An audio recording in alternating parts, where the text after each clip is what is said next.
Comedy in Wilmington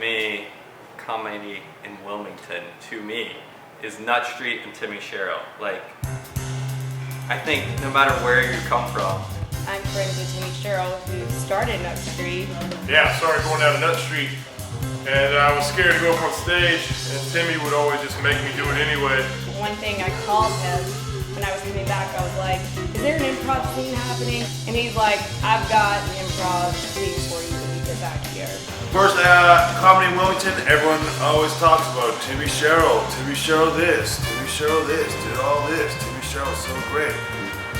No one ever talks about how Timmy Sherrill does other things, like waits until the last minute to try and buy his son a bass, my bass, for his son on his birthday. You should have done that a long time ago, Timmy Sherrill. You know? Somehow, like a black hole, I was sucked into Nut Street. I can't remember who told me to go to Nut Street, the open mic on Thursdays. I'd go up there and do like 5 minutes. Sometimes I would just go down there with the girl and just try to have a good time and have some drinks and not go up at all, but then he would always say, well, everybody went to the stage cameras, so that's their choice. Timmy had started the club for stand-up comics, and then they just started having shows, and it took a while to get an audience.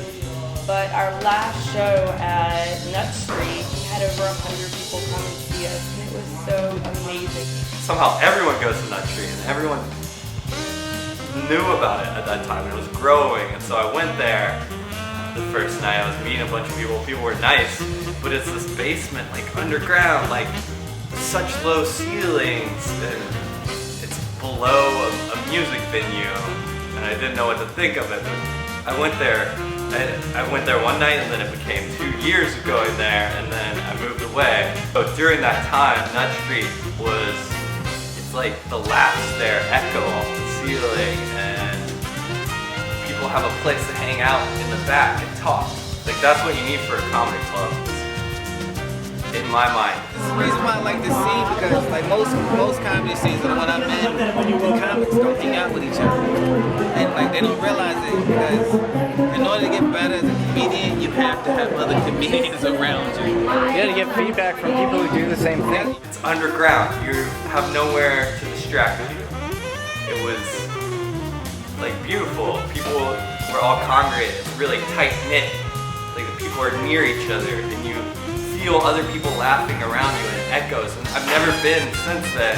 I've done open mics in New York, California, Charleston, and nowhere has that same like build as that room that was there. And then I left, and it was gone. And I was like, well, Nut Street's over.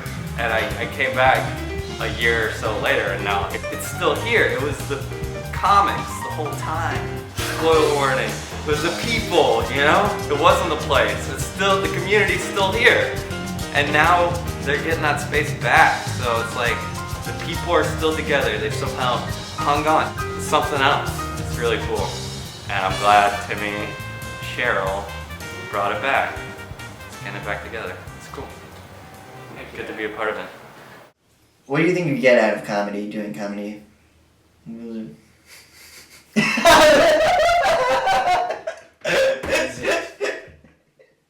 What the fuck do you get out of doing this stupid shit?